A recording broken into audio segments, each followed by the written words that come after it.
back to another episode of Keepers of the Flame. Today's guest, we have Georgie Jessup, which is really great. She's a great performing artist, and today we're going to talk about what Georgie has done. We're going to talk about her up-and-coming album and also some of her past albums. So, hi, Georgie. Hi, how are you? It's great for you to be here today. So, is there anything that you would like to talk about, in particularly in reference to your new album? Well, I have a new album coming out, hopefully sometime this month. We're finishing up the production, and it's getting ready to be duplicated. It's called Philosopher Dogs, and it's 11 songs, and it's kind of Americana music. So there's influences from country to soul to rock and roll. Absolutely. So I actually had the pleasure of hearing a few selections from the album. So could you tell us, like, which one's your favorite? All of them, right? Well, every album has a different place in my heart. For American Holocaust, I recorded back in 1994, and it was 10 songs that dealt with the Holocaust that took place in America, or as the native people say, Turtle Island. Wow. And I just felt it was a story that needed to be told, not only for Native Americans, but for Anglo-Americans to understand, the true history of this country and what was done, so that we can avoid those kind of mistakes in the future, because in my way of thinking, we haven't avoided those mistakes too often. We find ourselves repeating the same kind of things over and over and over again. Maybe not with the genocide and the Holocaust that took place against Native Americans, but certainly you can apply what happened to the Native Americans to what happens to suburbia as big corporations come in and just make it all pavement and roads and just overpopulate an area, which causes all kinds of issues, all kinds of infrastructural issues and everything else. So eventually, the people who were there in the first place in a rural setting are displaced they're forced out. They can't afford the taxes, or they can't maneuver in that kind of new cultural situation where there's people on top of people, and that's never a healthy issue. So I wanted to do the album to kind of wake, not only, you don't have to wake Native Americans up, they know, but I wanted to wake, the white people in this country up to what actually happened and the kinds of misinformation that the history books give. So, as you know, Keepers of the Flame is about telling stories, and your way of telling stories as a recording artist is through singing and music. Mm-hmm. And we would like to get more in depth about the Native American history and story behind that, and how you express that through your music. So could you tell us more about Wounded Knee? Bury My Heart at Wounded Knee. Bury My Heart at Wounded Knee. Yes. I'm totally sorry to run that up. That was a song that I wrote actually after American Holocaust, and it's more of a reflective piece. And at the time, I was fighting Arundel Mills Mall from taking over our community. And so I realized early on that their pockets were too deep, that they were going to win in the end. But I wanted to make a stand and say what needed to be said, so that, maybe people would get on board and do something about it.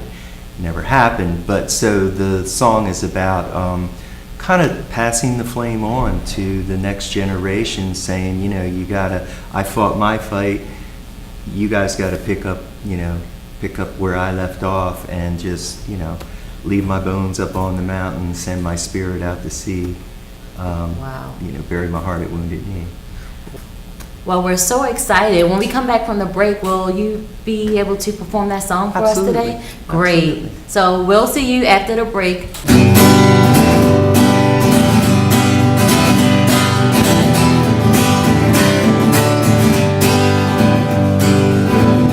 I walked away and that's how it is. I have seen his urban story.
doesn't stand when justice comes.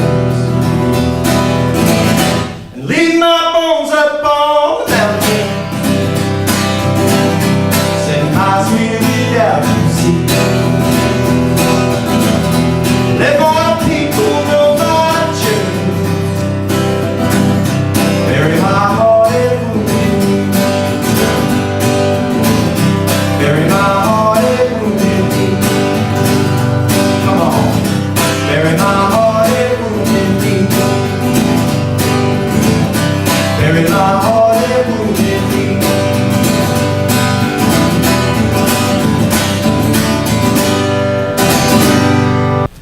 Wow, that was totally great. I mean, it was just so heart-tugging. So, let's talk a little bit more about your Native American background. Okay. I read some of your stories through the articles that you sent me online, and it was just like a lot of things that like really I could relate to, because being as though my family is also Native American, but of Cherokee. I was just touched by some of the stories, especially the one that you told about your grandmother. Okay. Yeah, Native American, as far as I know, I don't have any Native American blood myself. I always felt an affinity to Native American things from the time I was a little child, from, you know, some of my first conscious memories on up through my life. And it's always been a thread in my life. The issues that I dealt with, gender issues, were always with me from a very early age. So those were two threads, and music was the third thread, that I was always interested in performing my music. And I even started writing songs when I was in 4th or 5th grade, and, you know, kind of silly songs, but, you know, I did try my hand at it, and I was taking various instruments and learning. My grandmother, the woman in the man suit, which is this album, she was a big influence on me, and we spent a lot of time with her as both my parents were working together in the family business. And so during Christmas period, my mother would work with my father when there was a lot of business and he needed the help. And so my grandmother was always with us, and she wanted me to read, and to encourage me to read, she gave me a book on Crazy Horse, a children's book on the Lakota warrior Crazy Horse, and read it and piqued my interest more. I liked the cover of the book, you know, real simplistic, childish kind of attractions to the whole thing, but I liked the story. And she also always had these old postcards of Native Americans, and I never did, before she passed away, I never thought to ask her why she had them.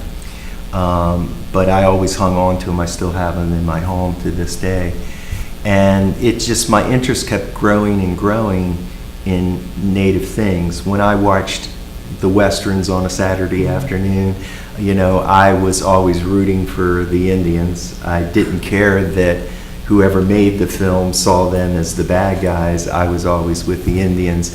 In my playtime, I was always a half-breed. You know, I always had Indian blood in me, even though, you know, I was dealing with the white man's world. And then as I got older and I got into high school, I read a book about called "Bury My Heart at Wounded Knee" by D. Brown, and it just opened my eyes. And actually, it was the first real, you know, adult book that I read, and I was just struck at how they had missionaries describing how the Native people lived. They had you know, generals and lieutenants and stuff talking about their experiences. They had missionaries talking about their experience with Native Americans.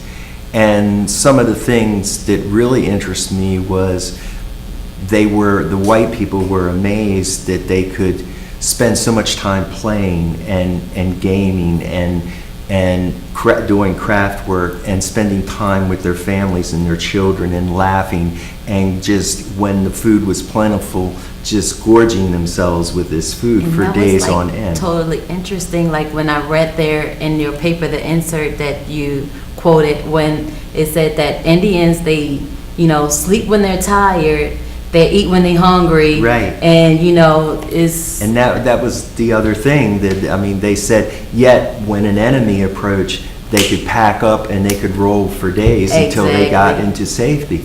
And that was kind of the way I always approached life. And then also the quote, if you can share with the people of I think it had to do with any day being a beautiful day. A good day to die. Yes. Hokahay, right. Hokahay. That's a song on American Holocaust. It's called Hokahay. And yeah, it's kind of a war cry that the Lakota used, and it was calling the warriors and saying that make yourself right. You've made your life right with Creator, with the world, with your family, with your loved ones. And so if today is the day that you die, this is a good day to die, Because your house is in order. Right, because your house is in order, exactly. So, I progressed from that to where a lot in that time period, a lot of the American Indian movement, which was considered militant by our government, and it was kind of the women's movement was starting, Native American movement was starting, African American, Black Panthers, and all that was going on, Martin Luther King, the whole 9 yards, and so it was a pretty exciting time to come into maturity, and I was reading a lot about everything. I was reading about the kinds of things that the FBI did to these groups to subvert them. Some people might know it as the Church report or study. Senator Church did a study, and they showed how the FBI did illegal wiretapping. They put plants. They did it to Martin Luther King. They did it to Malcolm X. They tried to turn Malcolm X and Martin Luther King against each other. Right. They did that in the Native American community too. So I was really interested in that, and I was like, I almost went to the 1973 Wounded Knee takeover, which was about a civil war that was actually going on the Pine Ridge Reservation in those days. And there were more drive-by shootings on Pine Ridge than New York and LA combined during that time period. And people don't know that, but our government decided that they were going to back the tribal council, which was made up of mixed blood people who could care less about their traditionals. So you had Pine Ridge was the center, was where all the tribal council was, and then on the outskirts you had the traditional people that were trying to follow the old ways and the old ways of governing and everything involved. And so there was a conflict between them, and the tribal council was welcoming uranium mining, dumping of radioactive waste, the water was getting polluted, and the elders were standing up. So any elder or family connected to the elders could have a drive-by shooting with people that were called the goon squads. The goon squads were given information from the FBI and our government in order to do their dirty work. So all this was going on, and I got really heavy into that, and that's part of what inspired me to write American Holocaust. But the other part of it was that I was dealing with my own transgender issues, and it was a really hard wrestle to me. I didn't really grow up in what's stereotypically considered an effeminate male, but yet this was a spirit that was in me that I could not deny and I could not turn my back on. The last place that I thought I would find acceptance was in the Native American community. So I actually had gotten married, and then in 1983, I had read a book called Lame Deer Seeker of Visions, and it was written by a medicine man named John Fire Lame Deer. And I was very inspired by that book, and it was the first place that I saw the word Winte, which is a Lakota tradition that I would fit into. It really gets acquiesced by a lot of different groups within the GBLT community, but it really is a specific tradition. And you'll hear people from the gay community or even the transgender community saying, oh yeah, we were, medicine people. Well, sometimes we were, but it wasn't us as individuals that were the sacred, we weren't sacred just because we were born this way. We were sacred because we had the potential to follow this sacred tradition. And y'all had their purpose, because I read in Right. one of your papers that the Wente, they usually were fell in between, if a husband and a wife was to be married, they usually were filler people, they would help tend to the Right. children. Absolutely. They were even, it was like a blessing to be named by Yes. a Wente. Yes. So a lot. A father would, Wente would traditionally they would only take on 4 children in a year to give them a spirit name. Wow. It's said that Sitting Bull had a Wente name, that Crazy Horse had a Wente name, a couple other leaders like Gaul, and probably half a dozen others that if there was a written history, you would find that they had Wente names, because it was said to give their child protection in battle. If a Wente braided the hair of a warrior, that was a special medicine that was going to help them in battle. But the latitude in our white culture is all material. So, how much can I make? How much can I gain? Agreed. Look at all the stuff I have. In Native American culture, the latitude was in spiritual. So Right. if a dream told you, came to you, and the Thunderbirds came to you, you were a thunder dreamer. So that made you a Heyoka, a sacred clown. If you were somebody like me, who had this dual spirit thing going on, that you couldn't shake, that was the Wente. And warriors had their own medicine that they had from dreams. So a name, you could be named, Little Stone when you were a child, but your name could change 20 times before you die. Wow. And it reflected something about your life, some deed you did, or some spiritual. That was so interesting, because I was actually nicknamed Quiet Storm when I was a kid. No kidding. Yeah. That's really cool, because one of my grandmother's names was Quiet Storm. Not my blood mother. She was part of the Assateague people on the Eastern Shore, and she was very important to me. Her name was Quiet Storm. Awesome. Tell me a little bit about, one of my favorite songs that I actually kind of grew attached to was On the Road to Trinidad. Oh, Could you okay. tell us a little bit about that song? Trinidad was a song, as I was dealing with my gender issues. This book that I talked about earlier, Lame Deer, kind of inspired me to go to the reservation. And I was married at the time, and my then wife and I traveled to Pine Ridge, and we just had some names of people that we looked up.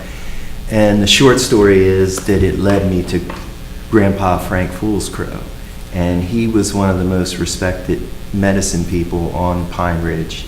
He passed away in 1989, and at 99 years old, where the average lifespan was 45. Wow, and I read that from your article that was quite a journey just to even It get was. to be introduced to him. It was pretty amazing, and he really changed my life. And he told me he was going to pray with me with the pipe, and my life just started coming together. It was hard. There was a lot of hard things that I had to learn, and one of it was maturing as a trans woman. Shortly after I came back from Pine Ridge, I started to record the album and write the songs for American Holocaust. And I was kind of still in between male and female at that time. And although as a traditional Wente, we're always between male and female. And but in terms of the Wasichu world, I hadn't transitioned at And that point. Wasichu means white man's White man. world. It actually literally means fat takers, because Right. they always took the best of whatever the native people had for themselves, so they called them Wasichu. And I was dealing with that, and I tried to question myself, because I wanted to make sure in our culture, things are so confusing on a spiritual level for everybody. You wrestle with those kinds of things internally all the time, and there's people pulling at you in all kinds of different directions of what is right and what is wrong. And ultimately, you have to figure it out for yourself. And I was doing a lot of soul searching. So I knew as a male, I played Cowboys and Indians, I wrestled, I loved playing football, and I was a defensive end, and I was good at it, and I loved it. And I didn't have my father saying, go out and be a man and play football. I just liked doing it. And I know you used to say that your grandmother used to try to pull you away from that She stuff did. because you were more into like hanging out with the I was hanging with the bad boys. boys. And, so all this was going on at the same time, but I truly enjoyed the male side of me. And there's a lot of transgender people, if you listen to their stories, they really hated they hated themselves as males, and they weren't happy. But I never hated my male side. I was a good person then, and I think I'm a good person now. Absolutely. And so Road to Trinidad was written while I was wrestling with, well, what does it mean to be a woman? Like, really, what is the definition? Because I would watch things like Phil Donahue show and Oprah Winfrey, and there'd be all these transgender people on there, and they'd be like, well, when I was little, I played with dolls, and, I helped my mom make curtains, and all these things that are stereotypically female. Yeah, it's all about glamour. But that's not what women really are. I mean, there's a wide variety of women, biological women, and where they stand on masculine and feminine. And then it's like you couldn't have said it better yourself when you said that I'm not trying to be, I just am. Yes, and that's exactly it. So I kind of, I looked at women that I thought were good role models for me. Mother Jones was one. Frida Kahlo, the great painter, and just, very progressive mind and politically, aware of what was going on in the world and, fighting for freedom. And I conjure up the image of Thelma and Louise, the fictional figures. And so I just thought about all these really strong, independent women, and so that was my road to Trinidad, was coming to grips with, well, I just am, and I'm just going to be the woman that I am, and or the Winte that I am, whatever. And at that point, it was like a heavy burden coming off of me, because I no longer really cared what anybody thought of me. It doesn't matter to me. If you like me, that's really great, and if you don't, sorry. I'm not trying to offend you, but you delivered that really great message, and it's like, and I definitely loved the flow of it, because it kind of had like kind of a Aerosmith feel to it, and like soft rock, and then it was like that message. Like I'm a rock and roll fan, so it's just like it kind of remind me of like the message that you'll get through like when you listen to System of a Down or something like that. Is very System inspiring. of a Down, yeah. My nephews are fans of them. But the road to Trinidad. Trinidad was referring to Trinidad, Colorado, which is where I went to have my surgery, and with Dr. Stanley Biber, who was like the grandfather of all transsexual surgery and stuff. And so I just used that as a metaphor, and like I just saw my life as a road song, as a journey. I follow a lot of Power of Myth, Joseph Campbell, and he's constantly talking about the hero's journey, where you just kind of jump into the abyss.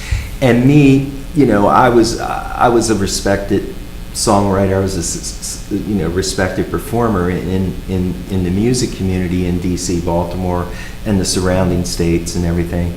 And so it was a real hard decision. I was stone cold in love with my wife, and she was one of the best people I've ever known in this life. So it wasn't just, you hear a lot from the right wing kind of pseudo-Christian side of things, and they think that people like me, that this is a choice.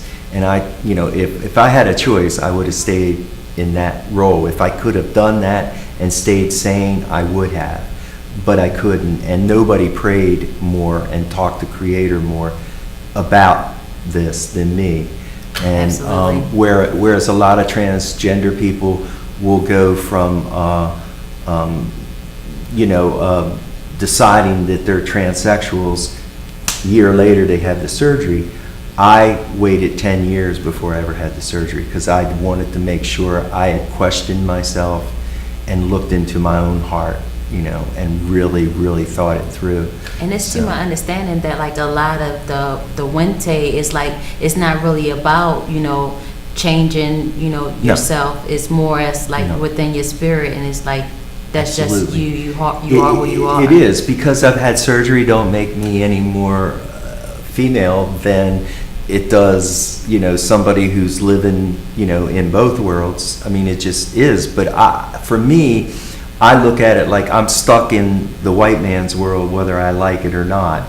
And the transsexual surgery is their idea of they don't call it a ritual, but it's a ritual, to legitimize who you are. So by me going for the surgery, I'm saying this spirit, whatever you want to call it, this mystery is what I refer to it as, is that strong in me that I'm willing to go through your ritual.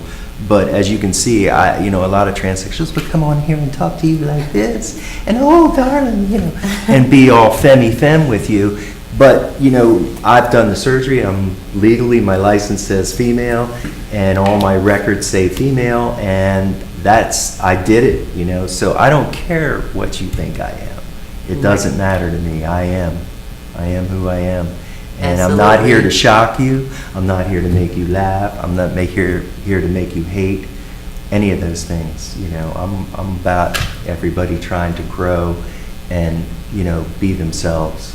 Absolutely. Well, Georgie, I would really love to thank you for being a guest with us here on Keepers of the Flame. pleasure. And could you, before we go to the break and come back, and my understanding you're going to do one more song, could you tell us where we can find your CD? All three of these CDs are on cdbaby.com, and you can order them right from there. You can go to my website, and there's a link to CD Baby if you click on the album cover that you want. And my new album, Philosopher Dogs, will be up there soon.